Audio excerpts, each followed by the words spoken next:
you don't know where to go to, check out the show. Phil's putting on the Ritz. Now it's time to nosh on the variety, the artistry, devour different tastes in life, dine and dance. It makes for the perfect gallery. Dressed up like $1 million trooper, looking like a Potempa user.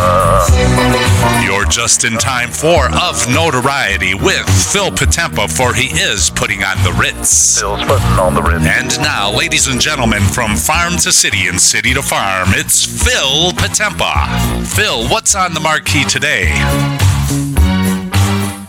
I am your host, Phil Potempa. Welcome aboard for this edition of Notoriety. I'm your host. We'll take you through the next 25 minutes and let you know everything that's happening in Northwest Indiana, Chicagoland, and beyond. Everything when to mark your calendar you don't want to miss. And of course, this broadcast is the equivalent of all of the columns you read in the Post-Tribune, everything captured at chicagotribune.com, everything in Chicago media products as well. So most of all, you want to make sure you sit back and relax and enjoy our conversation, because you are a part of that conversation. A conversation that would not happen if it weren't for the generous underwriting support of our sponsors, folks like People's Bank, the Indiana Arts Commission. And of course, if you are tuned in to the traditional radio dials, you're going to hear our voices lead you through our conversation. But if you are a subscriber of Jed TV, we hope that you are. You have the added advantage of everything that's happening inside our studio. Social media users probably might have found us scrolling through on your feed. You also can see us in the studio to see everything that's happening, including our guests this week. We're going to go back in time. We're going to talk some about the true roots of rock and roll with a performance that's happening right down the street from us. Our friends at the Center for Visual and Performing Arts Theater. The Center presents the return of the Neverly Brothers. So the Neverly Brothers in concert. It has been a while. It has been since before the pandemic. And we have Kevin with us, one of the founders. And it's a special concert as well because we're on the 20th anniversary tour. Hello, Kevin, and welcome. Yeah, thanks a lot. Thanks for having me, Give Phil. us your full introduction, your full name, Kevin. Kevin Giragosian. And again, I'm trying to think. You've been on the show before, and it was probably to promote one of the last appearances there at the Center, 1040 Ridge Road in the Center for Visual and Performing Arts in Munster.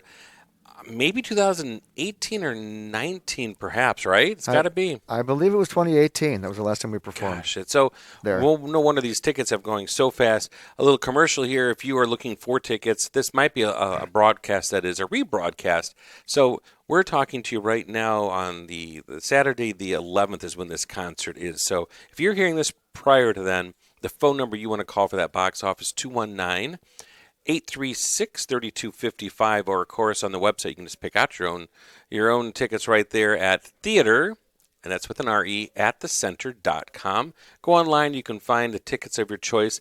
It's Saturday, February the 11th, kind of a pre-Valentine's Day celebration. 7:30 concert, and before that, a fantastic lavish dinner. Compliments of Chef Joe Trama and his team.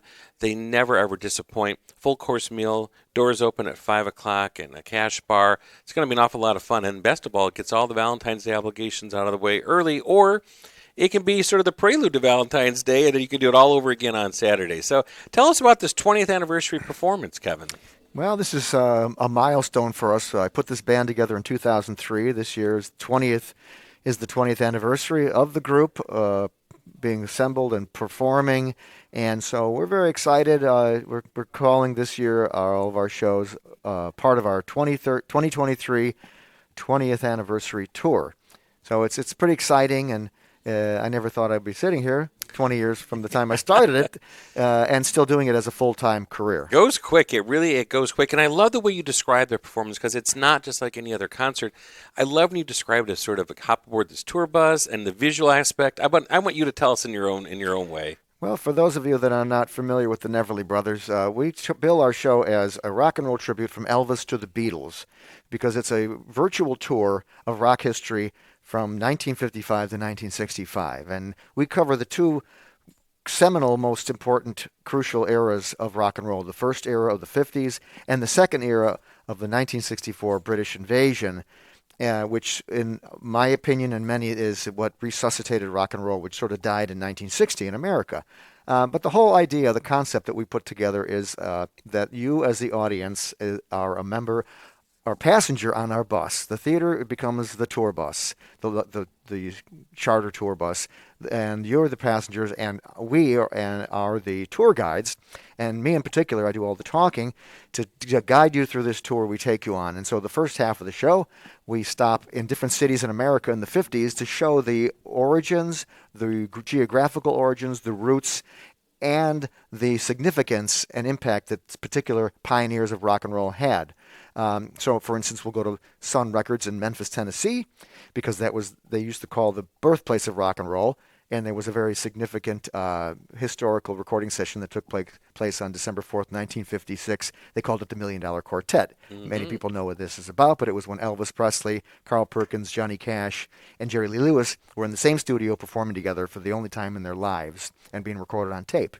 So then we do a little vignette about that whole incident, that event, do some of their songs, tell some history behind the songs, but it's all very short and succinct, so it moves quickly, and then we move to another city. And not necessarily are we going to be stopping at these cities, because they're sometimes different for each show, but examples are St. Louis, Chuck Berry, where he was from, Little Richard, Macon, Georgia, the Everly Brothers from Brownie, Kentucky, Buddy Holly, Lubbock, Texas. So we're taking people on this virtual trip, and they're immersed in it, not only by our performances and the narrations that I give, but our visuals. We're dressed in the period of the piece of the dress of that time. We have like matching suits with string ties. We look like rockabilly guys, yokes on the shoulders. And we also have a big screen behind us, shows a slideshow with all kinds of images of the eras and the music and the artists that we're portraying and celebrating. So everyone is in a total immersed experience, multimedia. And we finish our first set after we celebrate these pioneers of rock and roll in America. We have an intermission. We come back, and now we look sort of like the Beatles on Ed Sullivan's show, 1964, but we are not the Beatles because we're not an impersonator group. We're going to represent all those groups collectively who came out of England in 1964. So we start this whole tour where this bus magically flies over the Atlantic to England, and now we stop at Liverpool, of course, where the Beatles were originally from. And we talk about their Ed Sullivan television appearances in February of 1964, which is what brought them to the masses around the world, and especially in America, which was the biggest market for them at that time. They wanted to crack, and they did. So we play a few Beatles songs, then we move along to another city like Newcastle, where maybe the Animals were from, or Manchester, where the Hollies and other bands, including Herman's Hermits, go down to London, where many bands came from, the Rolling Stones, Dave Clark 5, Manfred Mann, you name it. So we give this whole sort of representation of the eras by narration, a little history, the songs. It's all chronological, so people get a real timeline. And there's many aspects that are unique besides the PowerPoint slideshow, the narrations, the wardrobe, the fact that we show how rock died, how it was created, how it died, and how it was resuscitated. And one interesting point of the second set with the 1964 British groups is the fact that most of the songs we perform by them are songs that were originally recorded by American artists first. And it really shows the evolution of rock and roll. And a great example, Twist and Shout. Beatles recorded it in 1963, was popular in 64 in America. Originally recorded in 1962 by the Isley Brothers, rhythm and blues singing group. So it shows the influences of all the artists from England and how they picked up this music and just imitated it and sort of did it in their own way, you might say, but came to the masses more. Absolutely. We're talking about the concert. It's the return engagement of the Everly Brothers at Theater at the Center for Visual and Performing Arts. One performance only. That concert is Saturday, February the 11th, depending on when you're tuned in or you're hearing this broadcast. 1040 Ridge Road, right in Munster. It's our oasis of arts and culture. Prior to a fantastic, lavish pre-Valentine's Day weekend dinner feast, course by course, served by Chef Joe Tram and his team in the ballroom. Then you just sort of amble across the lobby, maybe enjoy some of the art exhibits in the gallery there right off the lobby, and then into the theater for this performance, clocking in at about, as you heard Kevin say, about 2 hours, intermission sandwiched in between there, for a musical timeline that's going to take you all the way from the history of rock and roll, from Elvis to the Beatles. We've had a lot of kind of discussion recently with some of the key timeline events in rock and roll. Yesterday being a fateful day, when they always say it's the date when the music died because of the plane crash that we had with Buddy Holly, and Ricky Valens was on it, and the Big Bopper when the plane went down was marked on yesterday. the February the 8th, I guess, is the date that we're looking at for that. And so many historical, moments that just sort of mark who we are as a generation. And what I was so surprised about that discussion was the fact that after that terrible plane crash, the rest of the ensemble, the rest of the band apparently was traveling by bus. Only just a few of the leads went in that small little airplane that went down in Iowa. And the next gig that they had coming up was at the Aragon Ballroom in Chicago, and Waylon Jennings was on bass. He was playing with him at the time, and he had to step in for Buddy Holly, and they had to do that performance. That promoters at the time were so staunch that if they didn't show up and somebody didn't perform today, that would never happen. You'd have such a tragedy. There would be a complete cancellation of the tour, but not so much back in that day. Because rock and roll was so new, we think about it at the time that, as it was mentioned in some of the newspaper articles, teenagers and that type of music was not really considered that consequential at the time, so just kind of moved along, and boy, but what an era, and captured not just with the sounds but also paired with the images that you'll see right there on the big screen as each of the sets happen. Tell us how the name the Neverly Brothers came to be. Well, the Neverly Brothers name is interesting because when we first started out and I formed this group, it was more about the Everly Brothers meets the Beatles, because I was more of a British Invasion fan growing up as very young, but that was my big influence. And so I wasn't that into the 50s, but a friend of mine just sort of turned me on to the Everly Brothers, and I started listening to their music, and it really inspired me because their harmonies, because I love the harmonies of the Beatles, especially John Lennon, Paul McCartney. And I found out that they were inspired by Phil and Don Everly to sing the way they did. And their voices blended naturally, just like Phil and Don, who were brothers, that blended really naturally. So we were doing a lot of Everly Brothers and Beatles, and it was this whole merging from one era to the other, but that was the focus with those two groups. And then within the first few years, it expanded. But the name Neverly is obviously a play on Everly, but if you look at the logo on our website or whatnot, the letters are stylized like the word the Beatles on the Ringo's bass drum. So you get that Everly influence, and then you get the subliminal Beatle thing. So that's why it was chosen, and that's why I designed the logo to make it look like that, to evoke this feeling in your mind. But then within the first 3 years, it's changed. We kept the Neverly Brothers names, but we've changed the tagline over time to make it a little bit more descriptive, and that's why now we're called A Rock and Roll Tribute from Elvis to the Beatles, featuring the Neverly Brothers, so that the Neverly Brothers name is not the focus, but the whole era and timeline that we represent and celebrate. But that's how it started out. Absolutely. If you're just tuning in, I'm your host, Phil Potempa. It's this edition of Notoriety. We're talking about the Neverly Brothers in concert, one performance only. It's their return engagement, which is a special one because it's the 20th anniversary since the group formed. A rock and roll tribute from Elvis to the Beatles. That's on Saturday, February the 11th, in theater at the center on the side of the stage space, Center for Visual Performing Arts, 1040 Ridge Road in Munster, Indiana. Take a look at the website, www.theater, with an R-E, at the center. .com. You can find out more information, more details there as well. I mentioned there's a fantastic dinner option prior to that. Once in a while, we've had people that have said, I'm just going to buy the dinner part and not necessarily going to see the show. I'm telling you, you want to certainly do one. You can do them separately. You really could do it a la carte, I guess. But, hey, you want to, after you've had that lavish dinner, you want to stroll across the lobby, go and get your show tickets and enjoy the evening as a prelude to Valentine's Day. I'm going to ask you what I like to call one of these tough Larry King questions, Joan Rivers questions. Not really that tough, but that's what I like to describe it. Anyone that tunes into this show has heard me say it before.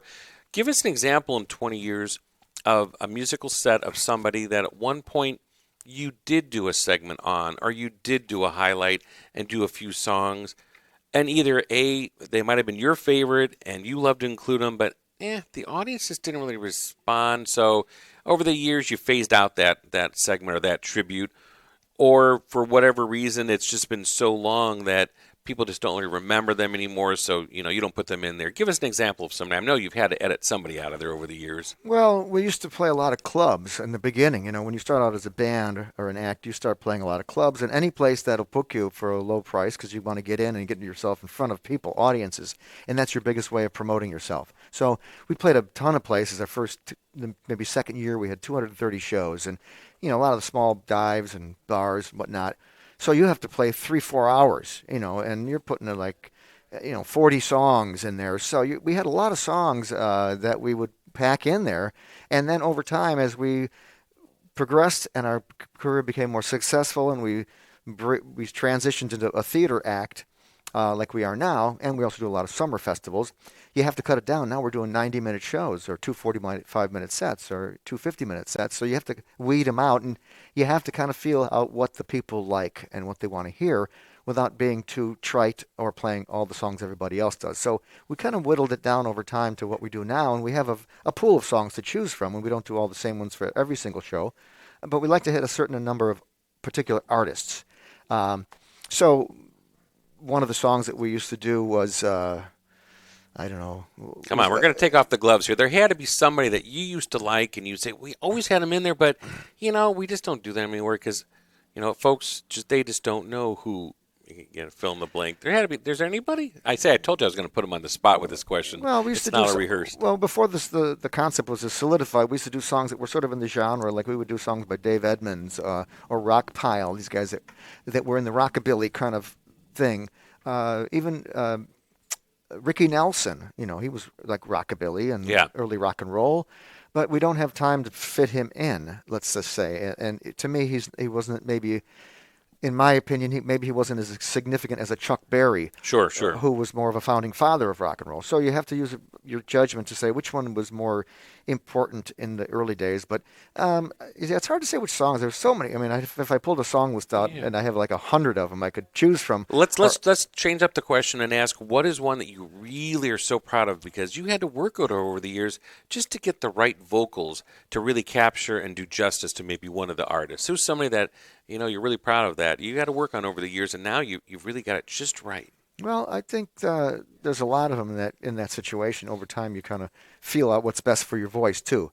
It goes back to your question: which songs did you knock out? Because maybe they didn't really work with your voice, sure, or the harmonies. So one of the songs that we love to do, and I like to do, and I found I could be more soulful or bluesy, is Ray Charles' "What I Say," and it's the version that was done by one of the Liverpool bands that were along with the Beatles, one of their peers. They were called the Searchers. And it's cool because you're singing like a soul singer in a way, because that's what they were doing. They were these white guys imitating black soul singers or Motown or whatnot. But that one was one that I didn't originally sing. Our bass player did. And then when we had a change of the guard, a new bass player came in. Our original one retired several years ago. I took it over. And I found some people said that, you know what, I like the way you sing it even better. And I never knew that I would have that kind of a voice.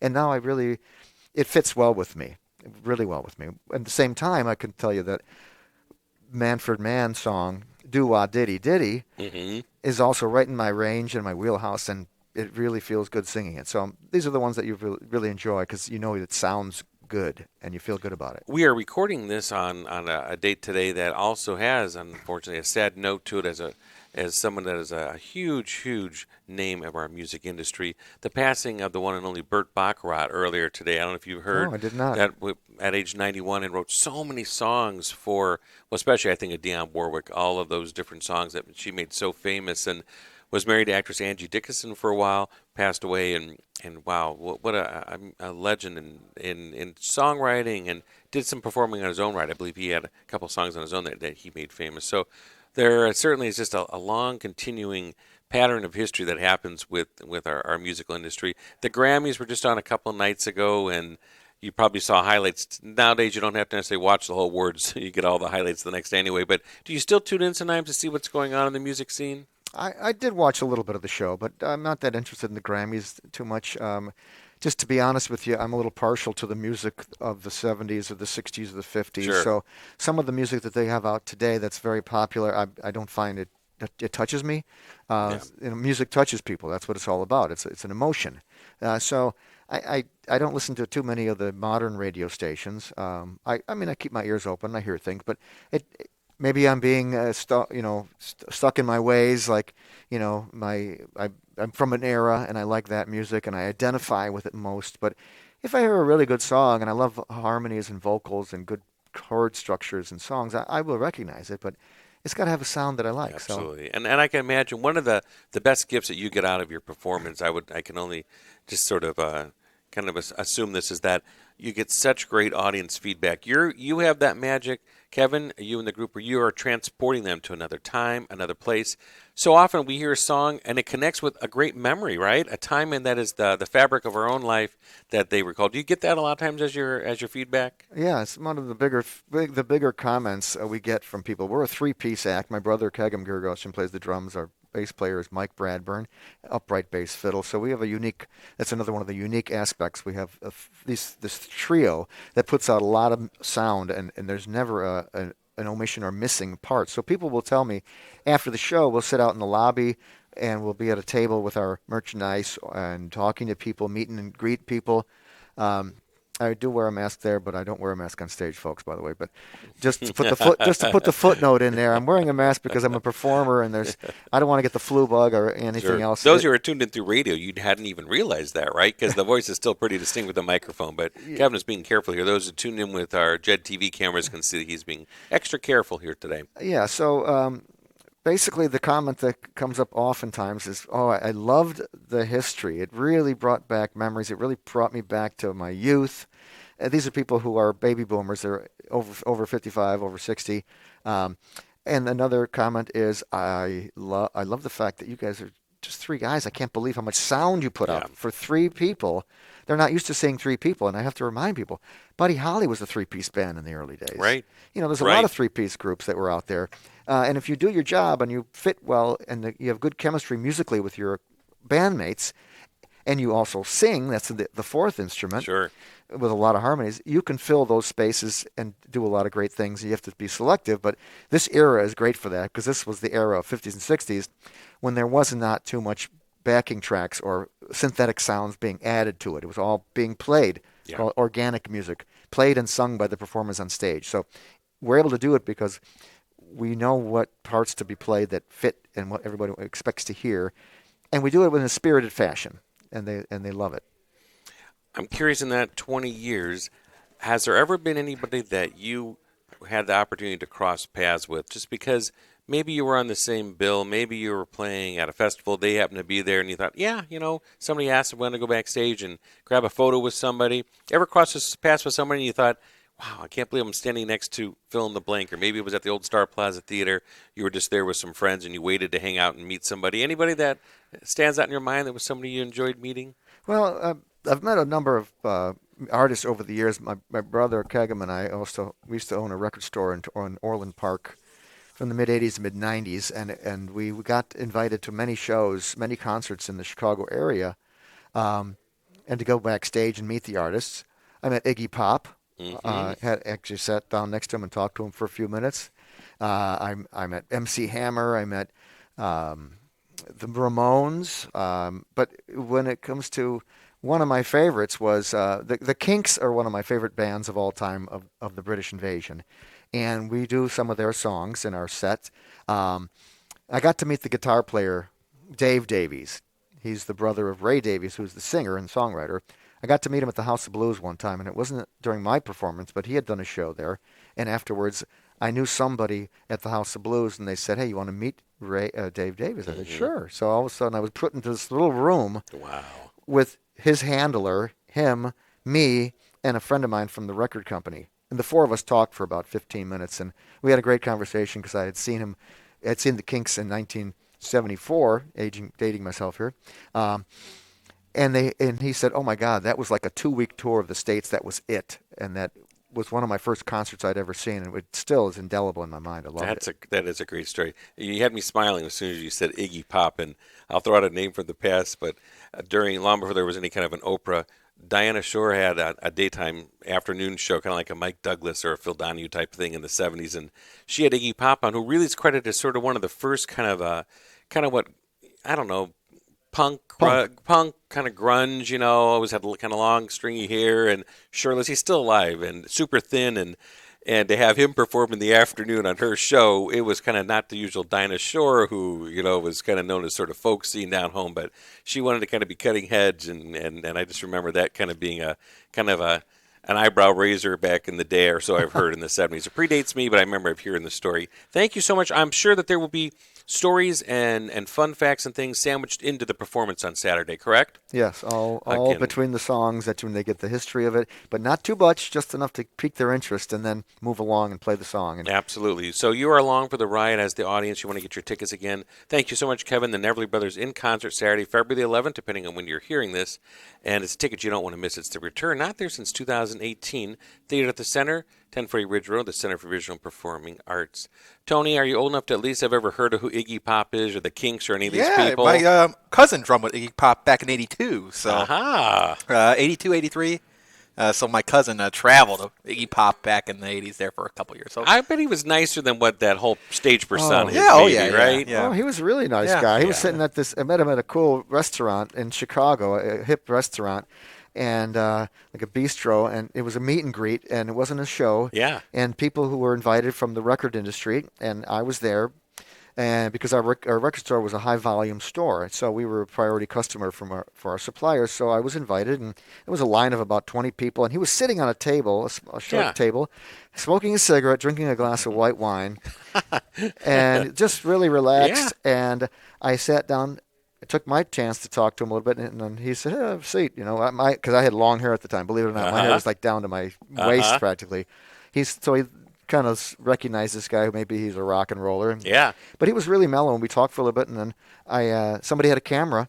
I think Paul Natkin, the famous rock and roll photographer from There Chicago. you go. He was there, and he took a picture of me. It was a black and white. I had it sent to me. I still have That's it. classic. Yeah, you think, again, But he's great. Iggy Pop, they thought, oh boy, look at that wild, crazy life, or an Ozzy, and look, they're still with us today. So there you have it. Thank you so much, Kevin. The conversation always continues, of course. Oh, I wanted to thank you to Eloise Valdez. She did a huge, beautiful cover story today in the Times. So make sure you stop at your local grocery store or gas station on the way. Count on the expressway and pick up a copy because Eloise really did a fantastic job. Thank you so much. Thank you to your audience and our listeners for being a part of this week's Of Notoriety. Again, tune in next week. We'll tell you everything that's happening you don't want to miss. Until then, I'm your host, Phil Potempa, and enjoy the rest of your week.